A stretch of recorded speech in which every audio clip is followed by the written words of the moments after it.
गुरु सत्ताय नमः। वेदमूर्ति तपोनिष्ठ पंडित श्री राम शर्मा आचार्य वाङ्मय रामायण की प्रगतिशील प्रेरणाएं। आइए पढ़ते हैं, सुनते हैं और समझने का प्रयास करते हैं।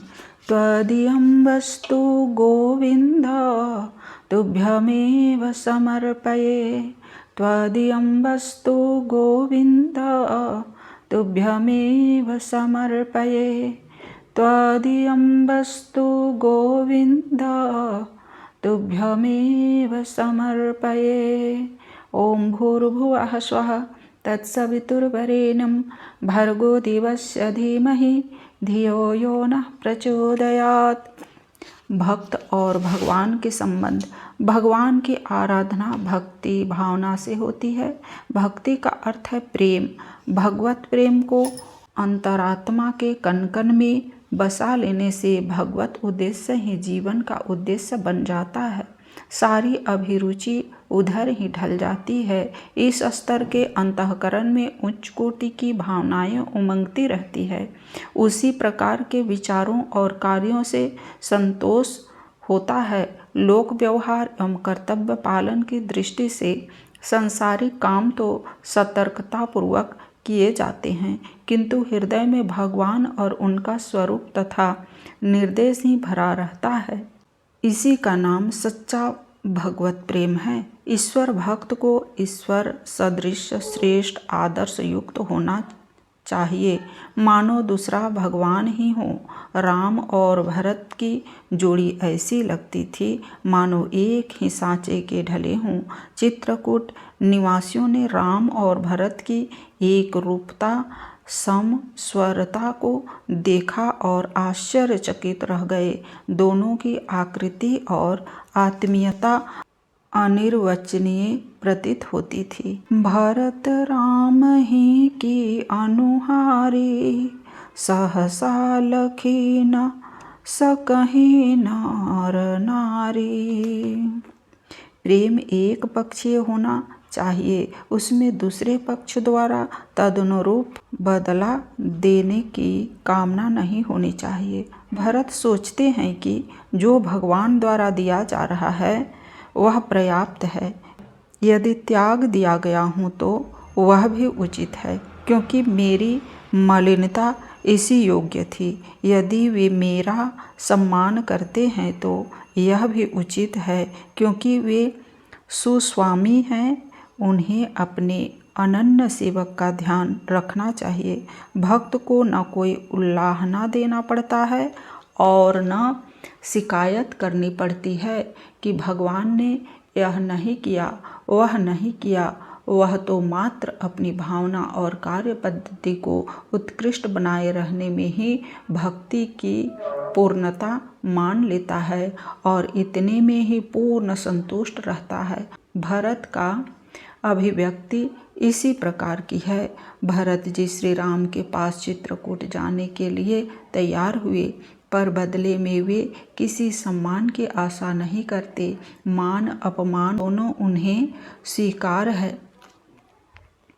जौं परिहर ही मलिन मन जानी, जो सन मान ही सेवक जानी। मेरो शरण राम की पनहि, राम सुस्वामी दोषो सब जनहि। यही भाव तीर्थराज प्रयाग में उन्होंने व्यक्त किया है। वे तीर्थराज से मांगते हैं कि मुझे चाहे राम सहित सारा विश्व बुरा कहे, पर मेरे मन से प्रभु भक्ति कम न हो। राम कुटिल कर जानहि मोहि, लोग कहाहीं गुरु साहब द्रोही। सीता राम चरण रति मोरे, अनुदीन बढ़हि अनुग्रह तोरे। उन्हें संसार से लेकर मोक्ष तक की कोई कामना प्रभु प्रेम से विचलित नहीं कर सकती। अर्थ न धर्म न काम रुचि गति, न चाहूँ निर्वाण। जन्म जन्म रति राम पद यह वरदान न आन। चित्रकूट में राजा जनक भरत की निष्काम भक्ति की सराहना करते हुए देवी सुनैना से कहते हैं, परमारथ स्वार्थ सुख सारे, भरत न सपने हूँ मन हूँ निहारे। इसी भावना का प्रतिफल था कि भगवान भरत का सतत स्मरण करते थे। भारद्वाज जी इस तथ्य को प्रकट करते हुए भरत जी से कहते हैं, जानेऊ परम नहात प्रयागा, मगन होत तुम हरे अनुरागा। राम लखन सितहि मन प्रीति, निसी सब तुम हहीं सराहत बीती। यही प्रेम लक्ष्य करके देवगुरु इंद्र से कहते हैं, भरत सरीस को राम सनेही, जग जप राम राम जप जेहि। यही नहीं, भारद्वाज जी भरत को राम से भी अधिक महत्व देते हुए कहते हैं, सुनहु भरत हम झूठ न कहहीं, उदासीन तापस बन रहहीं। सब सुकृतन कर सुफल सुहावा, राम लखन सिय दर्शन पावा। तेहि फल करी फल दरस तुम्हारा, सहित प्रयाग सुभाग हमारा। भरत की यह उक्तियाँ और ऋषि द्वारा उनका मूल्यांकन केवल कथन ही नहीं थे, भरत के अयोध्यावास के प्रसंग में उनका प्रत्यक्ष प्रमाण सबको मिला। राम जिस प्रकार रहते हैं, भरत भी उसी प्रकार का संयम और जीवन क्रम अपनाते हैं। भगवान की उदात्त रीति नीति ही भक्त को अपनानी पड़ती है। जटाजूट सिर मुनि पटधारी, मही खनी कूस सांथरी संवारी। असन बसन बासन व्रत नेमा, करत कठिन ऋषि धर्म सप्रेमा। भूषण बसन भोग सुख भूरी, तन मन बचन तजे तीन तूरी। अवध राजू सूर राजू सिहाई, दशरथ धन सुनी धन दूल जाई। तेहि पुर बसत भरत बिनु रागा, चंचरीक जिमी चंपक बागा। रमा विलास राम अनुरागी, तजत बमन जिमी जन बड़ भागी। राम प्रेम भाजन भरतु, बड़े न एहि कर तूती। चातक हंस सराहियत टेक, विवेक विभूति। भक्त को संसार का आकर्षण नहीं रहता, उसे तो सारे रिश्ते भगवान में ही दिखते हैं और इसी नाते वह संसार के प्रति अपने कर्तव्य भी पूरे करता है। परिवार के मोह में फंसकर वह प्रभु से दूर या विमुख नहीं होते।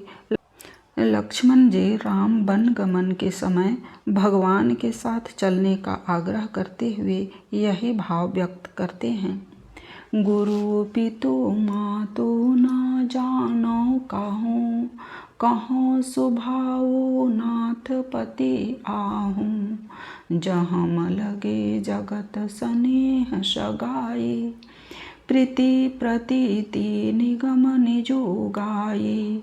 मोरे सबई एक तुम स्वामी, दीन बंधो उर अंतर जामी। लक्ष्मण जी जैसे भावना हर भक्त के लिए स्वाभाविक है, अयोध्यावासी नर नारी भी अपने भोग वैभव छोड़कर राम के साथ वन जाने को निकल पड़े। तब तुलसीदास जी भाव व्यक्त करते हैं कि राम चरण पंकज प्रिय जिन्हीं, विषय भोग बस करहीं की तिन्हीं। भक्त को राग और क्रोध जीत कर नीति मार्ग पर चलना आवश्यक है। इस संबंध में तुलसीदास जी दोहावली में लिखते हैं, राम भगति पथ नीति मग चलिया राग, ऋष जीती तुलसी संतन के मते, यही भक्ति कै रीति। दोहावली में यही भाव व्यक्त करते हुए लिखा गया है, हाँ राम तह काम नहीं, जहाँ काम नहीं राम, तुलसी कबहू होत नहीं, रवि रजनी की ठाम। रामचरितमानस में ऐसे भक्तों के उदाहरण स्थान स्थान पर मिलते हैं। भक्त सुतीक्ष्ण ईश्वर से कभी कोई वरदान नहीं मांगता, क्योंकि उसे पता ही नहीं कि उसके लिए क्या उपयोगी है और क्या अनुपयोगी, क्या सच और क्या झूठ। मुनि कह मैं बर कबहू न जांचा, समुझी न परई झूठ का साँचा। ऋषि सरभंग अपनी सारी साधना को प्रभु प्रेम के लिए उनके चरणों पर चढ़ा देते हैं। जोग यज्ञ जप तप व्रत किन्हा, प्रभु कहूँ देई भक्ति वर लिन्हा। ऋषि अगस्त जी भी यह मर्म जानते हैं कि भगवान से सांसारिक वस्तुएं न मांगकर उनके प्रति अपने अंतःकरण में विरल भक्ति चाहते हैं। यह बर मांगो कृपा निकेता, बसहूँ हृदय श्री अनुज समेता। अविरल भक्ति वीरति सतसंगा, चरण सरोरुह प्रीति अभंगा। भक्तराज हनुमान जी जानते हैं कि सांसारिक पदार्थ तो दुख मूल है, वह पुरुषार्थ से मिल सकते हैं। भगवान की भक्ति और उनका प्रेम ही दुर्लभ है। नाथ भगति अति सुखदायनी, देहु कृपा करी अनपायनी। भगवान जटायु को उसके बलिदान के बदले में कुछ मांगने को कहते हैं तो वह यही कहता है कि प्रभु आपके प्रेम के लिए ही मैंने जो कुछ बन पड़ा किया, अब यह भाव सदा मेरे अंतःकरण में बना रहे। अविरल भक्ति मांगी बरद गीत गए निज धाम। भगवान की भक्ति पाकर मनुष्य आप्त काम हो जाता है, उसकी अवांछनीय कामनाएं नष्ट हो जाती है और जो उचित है वे कर्तव्य से संबंधित होने के कारण सहज ही पूरी होती रहती है। केवल भगवान का अनुग्रह पाने के उपरांत ऐसा ही अनुभव करता है। नाथ आज मैं काह न पाबा, मिटे दोष दुख दरी दिन साबा। केवट अपने नगण्य साधनों को भगवान की सेवा में लगाकर अपने को धन्य मान लेता है और कोई कामना शेष नहीं रह जाती। अब कछु नाथ चाहिए मेरो, दीन दयालु अनुग्रह तोरे। भक्त भगवान की मर्म व्यवस्था के परिणाम भोगने के लिए तैयार रहता है। अपने प्रेम के बदले यह नहीं चाहता कि उसके कुकर्म क्षमा कर दिए जावें, बस यही भावना रखता है कि उसे भोग भोगने को कहीं भी जाना पड़े, प्रभु की कृपा का आभास बना रहे। विनय पत्रिका के पद में यह मार्मिक भाव इस प्रकार दिए गए हैं। यह बिनती रघुवीर गुसाई, चौहान सुगति सुमति संपत्ति कछु, रिद्धि सिद्धि विपुल बड़ाई, हेतु रहित अनुराग राम पद, बढ़े अनुदीन अधिकाई। कुटिल कर्म ले जाहि मुहि जहम जहम अपनी बरियाई, तहम तहम जने चीन छोह छाड़ियो मक्कमठ अंड की नाई। तुलसीदास जी तो और भी एक कदम आगे बढ़ जाते हैं। वे भक्ति भी नहीं मांगते, केवल ऐसी प्रेरणा मांगते हैं जिसके आधार पर श्रेष्ठ जीवन क्रम अपना कर भक्ति के अधिकारी बने सकें।